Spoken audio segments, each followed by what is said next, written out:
Welcome to पुष्पैट academy. Hello students, अब हम पढ़ेंगे फाइबर टू फैब्रिक चैप्टर। इसमें हम पढ़ेंगे फाइबर्स क्या होता है, फैब्रिक क्या होता है और ये कैसे बनते हैं। सबसे पहले हम बात करेंगे फाइबर्स की। These are the material which available in the form of thin continuous and flexible strands spun into yarn and made into fabrics. Fibers क्या होते हैं, ऐसे मटेरियल होते हैं जो बहुत एकदम थिन होते हैं, पतले से धागे जैसे होते हैं। ये बहुत लंबे होते हैं और फ्लेक्सिबल स्ट्रैंड्स होते हैं, हम इसको किसी भी शेप में कर सकते हैं। तो हम इसको क्या करते हैं, यार्न एक जैसे हम बोलते हैं ना गोला टाइप, उस शेप में हम इसको बना लेते हैं और फिर बाद में इन्हीं से हम फैब्रिक बनाते हैं।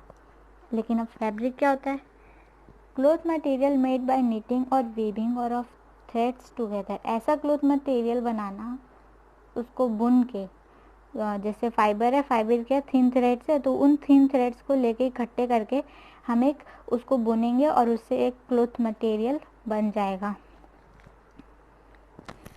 इसके बाद है इसमें types of fibers. These are naturally obtain from plants and animals. ये ऐसे फाइबर्स है, टाइप्स ऑफ फाइबर में पहले हम बात करेंगे नेचुरल फाइबर्स की।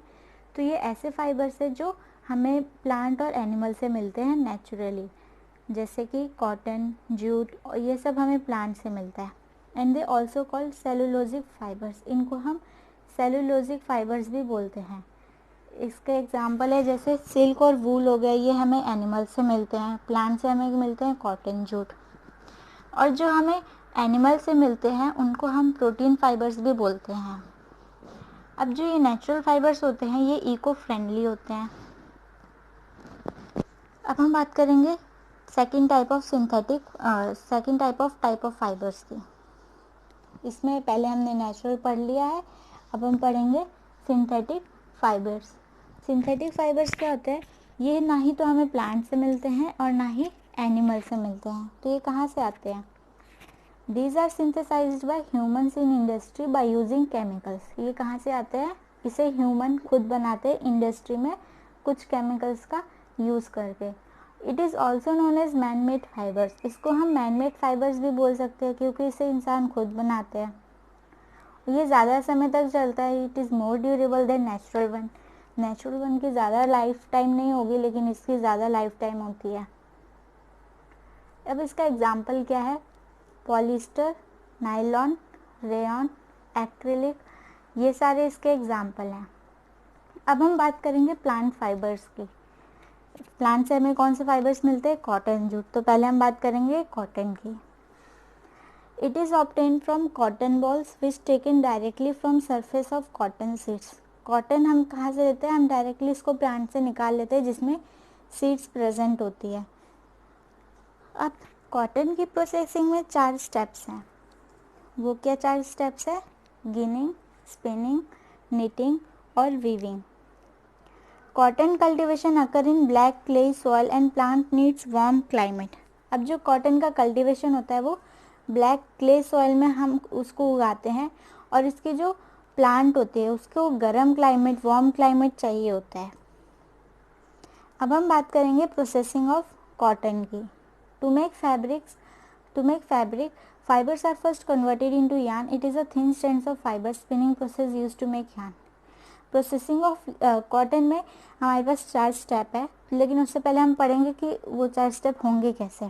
फैब्रिक बनाने के लिए हमारे पास जो फाइबर होगा उसको हम यार्न में कन्वर्ट कर देंगे। यार्न क्या होगा ये अभी हमने पढ़ा था पहले, आप चाहे तो पीछे जाके देख सकते हैं।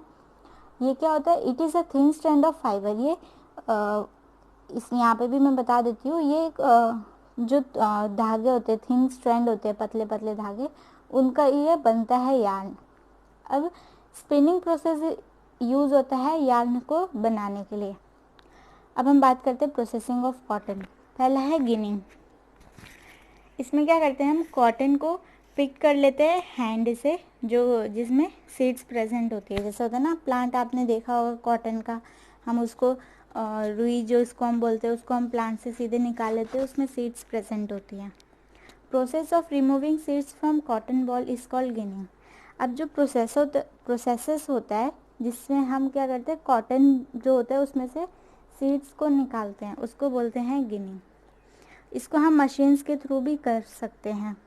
सेकंड है स्पिनिंग। स्पिनिंग क्या होता है?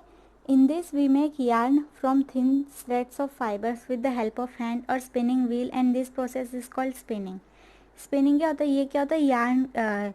ये यार्न को बनाने का प्रोसेस होता है। इसमें हम क्या करते हैं, जो फाइबर्स के थिन थ्रेड्स होते हैं उसको हम ले लेते हैं, उसको हम हाथों से या स्पिनिंग व्हील से उसको घुमाते हैं ताकि ये गोला फॉर्म में आ जाए। सेकंड है, फिर थर्ड है वीविंग। वीविंग में क्या होता है? In this we make fabric. इसमें हम फैब्रिक बनाते हैं, लेकिन हम इसको कैसे बनाएंगे?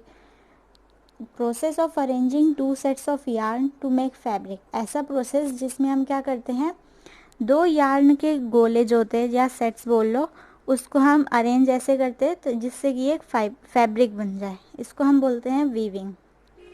फोर्थ है knitting. In this a single yarn is use to make a fabric. इसमें क्या होता है? सिंगल यार्न हम लेते हैं एक फैब्रिक बनाने के लिए। इसको हम मशीन के थ्रू और हाथों से भी कर सकते हैं। फिर है jute fibres. Obtain it is obtain from jute plant. से हमें कहाँ से मिलता है? जूट प्लांट से मिलता है। जो जूट फाइबर होता है बहुत शाइनी होता है और उसका टेक्सचर बहुत सॉफ्ट होता है। जो इसका कल्टीवेशन है ये ज़्यादातर रेनी सीजन में होता है। States in which jutes are grown are Bihar. अब ऐसे स्टेट्स जहाँ पे इसका कल्टीवेशन ज़्यादा होता है वो हैं Bihar, Assam, West Bengal. It is harvested at flowering stage. ये इसको हम कब मतलब हार्वेस्ट करते हैं, निकालते कब है? जब ये अपनी फ्लावरिंग स्टेज पे आ जाते हैं, जब इसमें फूल खिलना शुरू हो जाते हैं तब हम इसको निकाल लेते हैं। फिर उसके बाद क्या करेंगे हम?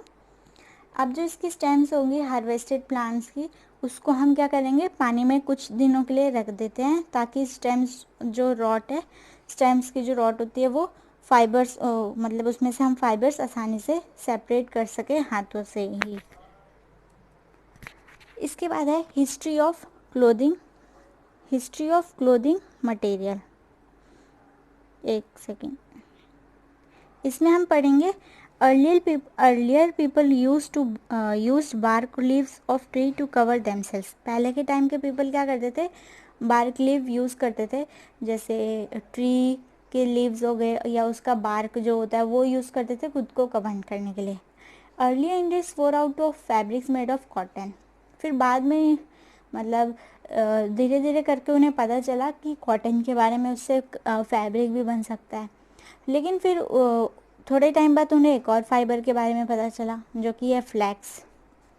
और पहले के टाइम पे क्या होता था, लोग स्टिच करना नहीं जानते थे तो वो सिर्फ उसको ड्रेप कर देते थे फैब्रिक को, ठीक है। लेकिन फिर जब उनको निडल की इन्वेंशन के बारे में पता चला तो उन्होंने स्टिच करना भी सीखा, मतलब सिलना सीखा। और फिर उसके बाद से वो लोग कपड़े को सिलने लग गए और फिर इसी तरह उसमें अलग अलग टाइप की वेरिएशंस आती रहीं। इसमें सिर्फ इतना ही है, बाकी हम नेक्स्ट चैप्टर पढ़ेंगे नेक्स्ट डे। इसके लिए थैंक यू देखने के लिए। वीडियो अच्छा लगे तो शेयर कीजिए, लाइक कीजिए, सब्सक्राइब कीजिए और अपने दोस्तों को भी पढ़ाइए। Thank you.